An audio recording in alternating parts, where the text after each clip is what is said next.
In the Star Wars galaxy, there are more than 80 million different species, and that's just that we know of. There are still the unknown regions that are completely undiscovered, and yet for all we know, there could be trillions of species in there. But we can agree that there are a few species quite as rare or as interesting as Yoda's species. It seems whenever there's a member of Yoda's species discovered, they always seem to be a Jedi, and uniquely powerful and connected to the light side of the Force. So in today's video, I will discuss each and every member of Yoda's species in canon and legends, and hopefully you'll understand why they are so powerful and so unique. To start off our list, we have the Grand Master himself, Yoda. He was the first member of Yoda's species to be ever introduced into the Star Wars canon. Yoda is a male member of his species. Master Yoda was alive to witness both the Republic in its early days and the end of the Republic. He's witnessed the rise of the Empire and would have witnessed the fall if he were to live a little longer. Though he might have been a Jedi of smaller stature, he was still a formidable warrior and was highly feared across the Separatists, who also was widely revered for his wisdom and knowledge. Due to this, it is no surprise that he served as the Grand Master of the Order for some time. Living for 9 centuries, Master Yoda served the Galactic Republic, training thousands of Jedi into knighthood, fought in the Clone Wars, and even discovered the key to immortality, with some help from Qui-Gon Jinn. Yoda was born around 900 BBY, where he would be trained by Jedi Master, forgive me, I'm going to completely mess up this name up, Nakat del Gormo. During his time as Grand Master, he served alongside Mace Windu and Kiadi Big Brain. During the next decade, the galaxy would be at the brink of civil war due to the CIS led by Count Dooku. For those of you who don't know, the CIS is the Confederacy of Independent Systems. Yoda's former apprentice, who left the Jedi Order in 22 BBY, the Jedi would be unable to defend the entirety of the Republic by themselves, so they were forced to join the Grand Army of the Republic to protect it, with Yoda himself leading the clone army against the droid battalion, and battled during the Clone Wars. Yoda was even present during the Battle of Geonosis. Yoda fought all three years in the Clone Wars as a Jedi general, determined to bring a swift end to this terrible war. Unfortunately, though, that would all be in vain, due to Darth Sidious undermining all of their efforts. After the Great Jedi Purge that killed thousands of Jedi, Yoda was forced to fight the Sith Lord himself, Sidious, but would be unsuccessful in killing the Emperor. After failing to kill him, Yoda would go into hiding on Dagobah, where he would spend the rest of his life until one day, Anakin Skywalker's son, Luke, would come seeking for Yoda to train him, in hopes of bringing back the Jedi and becoming a Jedi Knight himself. Sadly though, only a year later, Yoda would die due to old age, and become one with the Force in 4 ABY. At number 2 on our list, we have the cutest creature in the entire galaxy, Baby Yoda, or otherwise known as Grogu. This child is a male Force-sensitive Mandalorian youngling. Grogu was born around 41 BBY, and after the events of Order 66 was held at a compound ran by the Nico mercenaries on Arvla 7 during the New Republic era. While still being an infant at 50 years old, he was sought after by an Imperial who hired Din Djarin to retrieve the child.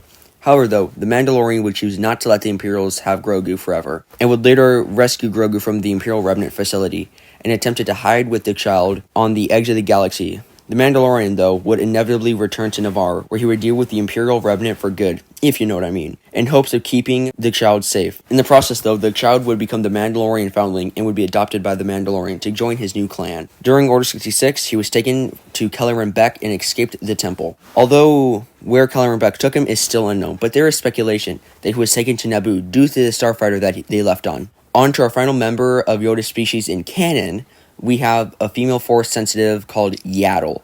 Similar to Yoda, Yaddle served on the Jedi High Council and was a mere 477 years old, and was also an extremely wise Jedi Master during the events of the Phantom Menace. Yaddle also trained a fellow council member, Opa Vrancisis, and by the time of the invasion of Naboo, 32 years before the Battle of Yavin, Qui-Gon Jinn brought the Chosen One Anakin Skywalker before Yaddle and the rest of the Jedi Council. Yaddle would be given the rank of Jedi Master after her master was killed on a mission. Yaddle would be imprisoned there for over 100 years and would be continuously tortured, but would never give in to the dark side. Eventually, though, an earthquake would strike the planet, the worst ones they've ever had, leaving the entire planet in complete disarray and chaos. Instead of leaving the planet, like Yaddle could have done, she stayed and helped them rebuild for decades, and only after that would return to the Jedi Order. After returning there, she would be viewed as a hero and be given the rank of Jedi Master. In Legends, Yaddle would take on a less active role in the Jedi Order by the time of the Clone Wars, but this is only Legends, and she would go on to survive Order 66. But in canon, things go pretty differently for the worse. Instead of taking a lesser role in the Jedi Order, she would follow Count Dooku to the industry sections on Coruscant, where she would witness a meeting between Count Dooku and Darth Sidious. Attempting to stop and kill Darth Sidious, She would duel Count Dooku, but unfortunately would be killed. Though the Jedi would find her body, but would assume it was a suicide and not a possible Sith. And that ends our list on Yoda species members in canon. Now we'll be moving on to legends. The first member of Yoda species in legends is called Minx. It was a short male member of Yoda species, but unlike the other previous Jedi, was a Jedi Knight at the time who served the Grand Army of the Republic roughly 700 years before the Battle of Yavin. This means he was older than Yoda. And also, a cool fact, did you know that Yoda's original name was going to be Minx, but George decided to change it? Minx was assigned by the Jedi Council and his master to go on a mission with Jedi Knights to the Vespa system to locate and detain multiple Dark Jedi. After boarding the space station there, Minx would manage to corner a Dark Jedi and engage him in a ferocious duel, but would lose the duel right before the Darksider would kill himself. After realizing that his companions were watching him, he became determined to prove his worth in combat. After this, Minx would locate the Dark Jedi's master to the planet of Dagobah, against the orders of his master though. Similar to before, Minx would be able to capture and corner the Dark Jedi to a cave, where he would engage the Dark Jedi and kill him, thus tainting the cave with the dark side energy. There's speculation that Minx could actually be Yoda from the past, but was the original intent when the story first came out. But due to Disney, this would be retconned. This next member of Yoda species on the list is called Oteg. Oteg was a highly celebrated Jedi Master and a fleet admiral who served the Jedi and Republic during the infamous Great Galactic War and the following Cold War. Oteg was born around 3843 BBY. Oteg was in charge of the Republic's first ever exploration fleet, who fought during the Cold War and Galactic War against the Sith Empire. Similar to Yoda species, Oteg was also a Jedi Master. Oteg served alongside Jedi Revan, who in my opinion is the coolest Jedi to ever exist. No one can change my opinion on that. Oteg was one of the only Jedi who ever forgave Revan for his sins he committed during his time as a Sith. Our final named member on Yoda's species list is called Vandar Torer. Vandar was a male Jedi Master of Yoda's species, who was the head of the Dantooine Jedi Council during the Mandalorian Wars, which I briefly talked about in my previous video, as well as the Jedi Civil War.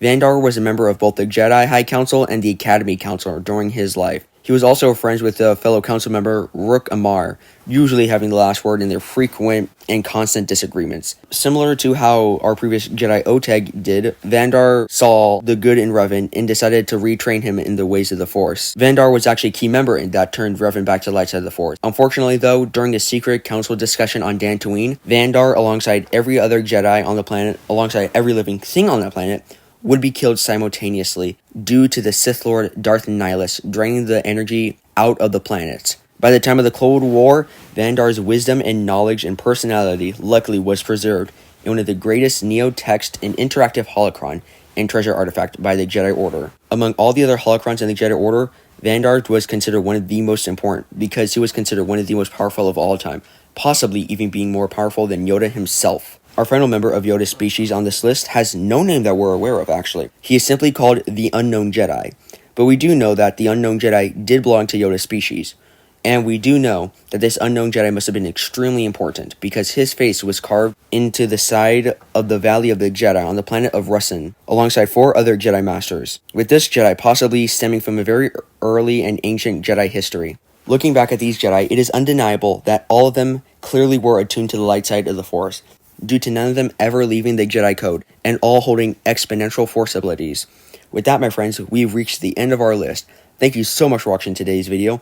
Make sure to like and subscribe, and comment down who your favorite member of Yoda's species is, and what video I should do next. With that, may the Force be with you.